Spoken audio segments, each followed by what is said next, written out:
안녕하세요. 채권 출신 및 형사 전문 변호사 김정현 변호사입니다. 대한민국에서 가장 많이 발생하는 범죄가 바로 사기 범죄죠.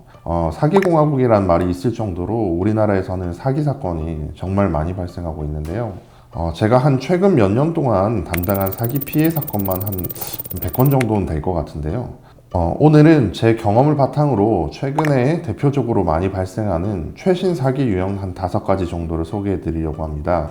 이 영상 하나면 그래도 시청자 여러분과 가족들이 사기 피해를 예방하는 데 큰 도움이 될 수 있으니 되도록 영상을 끝까지 시청해 주시기를 바랍니다. 첫 번째는 최근 가장 많이 발생하는 사기 유형이 바로 주식 사기입니다. 내부 정보로 수익 보장, 비상장 주식 상장으로 100% 수익 보장 등의 문구를 불특정 다수인에게 보낸 뒤에 욕심에 눈이 먼 투자자들이 연락하면 고수익으로 유혹해서 피해금을 가로채는 수법입니다. 주로 문자나 오픈 채팅, 텔레그램 등으로 리딩방 홍보 메시지가 오고 이를 확인한 피해자들이 리딩방에 가입했다가 피해를 입는 케이스가 대부분입니다. 그런데 때로는 가까운 지인들이 자기가 해보니까 괜찮더라 라면서 가입을 권유하고 이를 믿고 시작했다가 피해를 입는 경우도 많이 있습니다. 주된 수법은 소액주나 비상장 주식 등 작전주를 활용하는 것인데요. 소액주를 미리 매집한 후에 회원들에게 매수를 유도하고 본인은 매도하는 방법입니다. 그리고 심한 경우에는 아예 피해금을 주식 투자에 활용하지도 않는 경우들도 많습니다. 주로 포토샵으로 조작된 수익 인증 화면을 제시하고 리딩방에 실제로 수익을 보았다는 가짜 회원들로 피해자들을 현혹시키는데요. 특히 피해자들의 신뢰를 얻기 위해서 유명 애널리스트나 펀드 매니저 혹은 교수를 사칭하는 경우들이 많이 있습니다. 처음부터 거액을 투자하라고 하면 피해자들이 아무래도 덥석 투자하기는 어렵기 때문에 처음에는 소액 투자를 요구하면서 실제로 수익금을 지급하기도 하다가 단계별 회원제를 운영하면서 VIP 회원이 되면 더 좋은 정보를 준다면서 추가 금액을 요구하기도 합니다. 그러면 피해자 입장에서는 욕심이 나서 순간적으로 판단력을 잃게 되고 정신을 차려보면 이미 수억 원의 피해를 입은 상황이 되는 것이죠. 주식 사기는 대부분 텔레그램이나 대포 휴대전화, 대포 통장으로 피해금을 입금받은 뒤에 바로 자금 세탁 과정을 거치기 때문에 용의자를 검거하거나 자금 흐름을 추적하는 것이 쉽지가 않습니다. 따라서 이 같은 사기를 예방하기 위해서는 통상적인 경우보다 지나치게 높은 수익률을 보장하는 투자는 되도록 하지 않는 것이 좋고, 반드시 금융투자협회에 정식 등록이 된 투자자문업자인지 확인하시기를 바랍니다. 또 투자 전에 금융감독원 파인 홈페이지에서 해당 업체가 정식 등록되어 있는지 확인하는 것도 방법입니다. 두 번째는 가상자산, 코인 투자 사기인데요. 수법은 이렇습니다. 신규 투자자의 돈으로 기존 투자자에게 수익금을 지급하는 폰지 사기 형태인데요.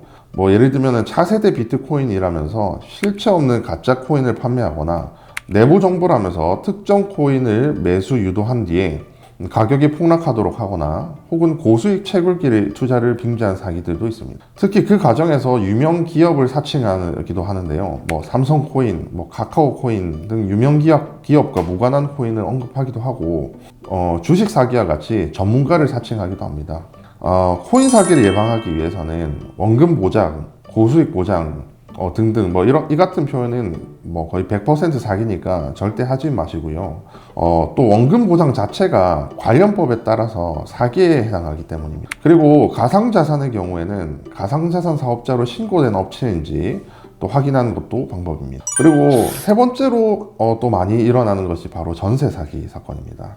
전세 사기는 최근 몇 년간 엄청 많이 문제가 됐죠. 저희 로펌에도 매주 전세 사기 피해자분들이 상담을 오시는데요. 전세 사기의 주 유형은 이중계약, 신탁 사기 등등 여러 유형들이 많지만 가장 많은 유형은 아무래도 집값 대비 전세 보증금 비율이 지나치게 높은 깡통 전세라거나 보증금을 돌려줄 능력도 없으면서 전세 보증금을 받은 뒤에 다른 곳에 투자해서 돌려주지 못하는 경우, 그리고 시세를 뻥튀기 한 경우 같은 유형들입니다. 전세 사기의 피해를 예방하기 위해서는 우선 반드시 등기부등본을 확인해야 하는데요. 근저당권 설정액과 선순위 전세 보증금을 모두 합쳐서 집값의 70%를 넘지 않는 것이 좋습니다. 그런데 이런 것들은 가장 기본적인 것이고 등기부등본을 확인해라, 전입신고 확정일자를 받아놔라 이런 기본적인 내용들은 아마 요즘 다들 아실 겁니다. 그런데 어떤 경우가 문제가 되냐면 일단 가장 많이 문제되는 것이 다가구 주택입니다. 다가구 주택은 등기가 건물 전체 하나의 통으로 되어 있기 때문에 나보다 선순위 임차인이 있거나 그리고 후순위 임차인이라고 하더라도 소액 임대차 보증금에 해당하는 경우에는 그 보호 범위 내에서는 모두가 최선순위로 동일하게 배당 순위가 올라가기 때문에 처음 들어갈 때 뭐 전입세대 명부를 뭐 보고 내가 순위가 빠르다고 해서 보증금을 나중에 100% 돌려받는다는 보장이 없습니다.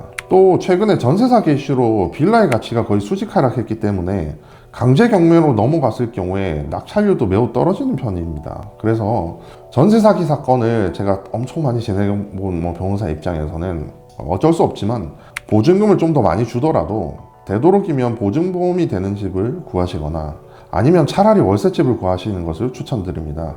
왜냐하면 순위와 상관없이 나중에 보증금을 돌려받는 절차는 매우 힘든 과정을 거쳐야 되기 때문입니다. 뭐 이미 피해를 당했다면 집주인에 대한 채권 추심 절차를 즉시 진행해야 하고 전세사기 특별법에 따라서 전세사기 피해자로 인정받으면 국가로부터 각종 지원을 받을 수 있으니까 형사고소를 접수함과 동시에 반드시 피해자 센터에 피해자 신청을 해야 합니다. 그리고 또 많이 일어나는 사기 유행 중에 하나는 로맨스 스캠입니다. 뭐 케이스를 한번 예로 들면 40대 미혼 여성 A씨가 SNS에서 만난 외국인 남성과 3개월간 온라인으로 연애를 했습니다.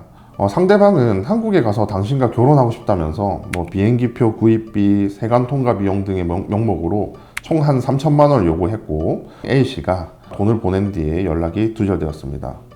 이런 로맨스 스캠의 주요 수법은 주로 미군, 의사, 사업가 등 전문직이나 외국인을 사칭하고 자신의 사진이라면서 사진을 보내거나 맛집에 왔다면서 소소한 일상을 공유하는 등 수개월간 애정 표현을 통해서 신뢰를 구축합니다. 그러다가 사고가 났다, 병원비가 필요하다, 선물을 보냈는데 세관에 걸렸다, 아니면 함께 투자하자, 아니면 제가 했던 사건 중에는 자기가 원래 하던 일이 있는데 갑자기 자기가 일을 못하게 됐으니까 믿고 맡길 사람이 너밖에 없다. 그래서 어디 가서 투자금을 조금 현금으로 받아와 달라 라고 하면서 피해자로 하여금 보이스피싱 전달책으로 일하도록 한 케이스도 있었습니다. 그때 제가 상담할 때 그 피해 여성분은 자기가 피해를 당한지조차 처음에는 모르고 실제로 연애를 했다라고 믿고 있었기 때문에 저도 이게 사기라고 설명을 거의 한 30분, 1시간 동안 설명을 드렸었는데요. 참 이렇게 로맨스 스캠이 당하는 사람 입장에서는 참 이게 빠져나오기 어려운 것 같습니다. 따라서 이런 사기를 막기 위해서는 온라인에서 만난 사람에게는 절대로 돈을 보내지 마시고 신분증과 영상통화를 요구하시길 바랍니다. 다섯 번째는 아무래도 아직까지 보이스피싱 범죄가 가장 많은 비중을 차지합니다. 전통적인 검찰, 금융감독원, 기관 사칭형이 가장 전형적인 수법이고요. 검찰청입니다. 아니면 금융감독원입니다. 당신 계좌가 범행에 연루되었다면서 협박한 뒤에 안전계좌로 이체해라 혹은 금융감독원 직원에게 현금을 전달하라고 지시합니다. 최근에는 AI 딥페이크 기술로 영상통화까지 활용하고 있습니다. 그래서 공공기관은 절대로 계좌 이체를 전화로 요구하거나 하는 일이 없기 때문에 의심스러운 전화를 끊고 반드시 경찰서에 전화를 해서 신고를 하시기 바랍니다. 그리고 보이스피싱 유형 중에 아주 많은 비중을 차지하는 게 대출 빙자형입니다. 이거는 이제 돈이 급한 마음을 노리는 범죄인데요. 저금리 대출이 가능합니다. 신용등급 상관없이 대출해 드립니다. 그리고 정부 지원을 받아서 저리로 대출을 해드립니다 라고 홍보를 하면서 피해자의 휴대전화에 앱을 깔도록 합니다. 이후에 보이스피싱 조직은 앱을 통해서 피해자가 대출을 알아보고 있다는 점과 피해자가 기존에 어디 은행에 얼마의 대출이 있다는 것까지 개인정보를 상세하게 파악해 놓습니다. 그렇게 한 뒤에 시간이 지나서 피해자가 대출을 알아보겠다라고 해당 번호로 전화를 하면 은행 직원을 사칭해서 정책 지원으로 대출이 가능한데 기존에 어디 은행에 얼마의 대출이 있으신 걸로 확인이 된다. 그래서 대출을 상환을 하셔야지 대출이 가능하니까 우리가 안내하는 계좌나 혹은 우리 직원을 보낼 테니까 상환을 먼저 해라.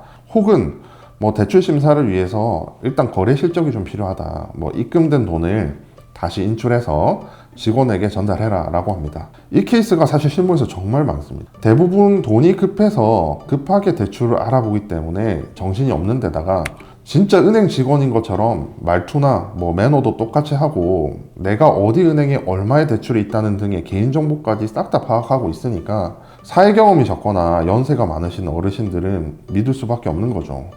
금융기관은 대출을 위해서 거래 실적을 임의로 만들려고 한다거나 직원을 통해서 대출금을 변제하라고 하는 등의 일을 절대 하지 않기 때문에 절대로 속으시면 안 됩니다. 자, 어떠셨나요? 사기는 예방이 최선입니다. 오늘 영상이 여러분과 여러분의 가족을 지키는데 도움이 되었으면 좋겠습니다. 궁금한 점이 있으면 댓글로 남겨주시기 바랍니다. 그리고 영상이 도움되셨다면 좋아요와 구독 부탁드립니다. 그리고 추후에는 사기 피해 후의 대응 방법과 피해금 회수 전략 등에서도 제가 한번 다뤄볼 예정입니다. 여러분의 소중한 재산을 꼭 지키시기 바랍니다. 감사합니다.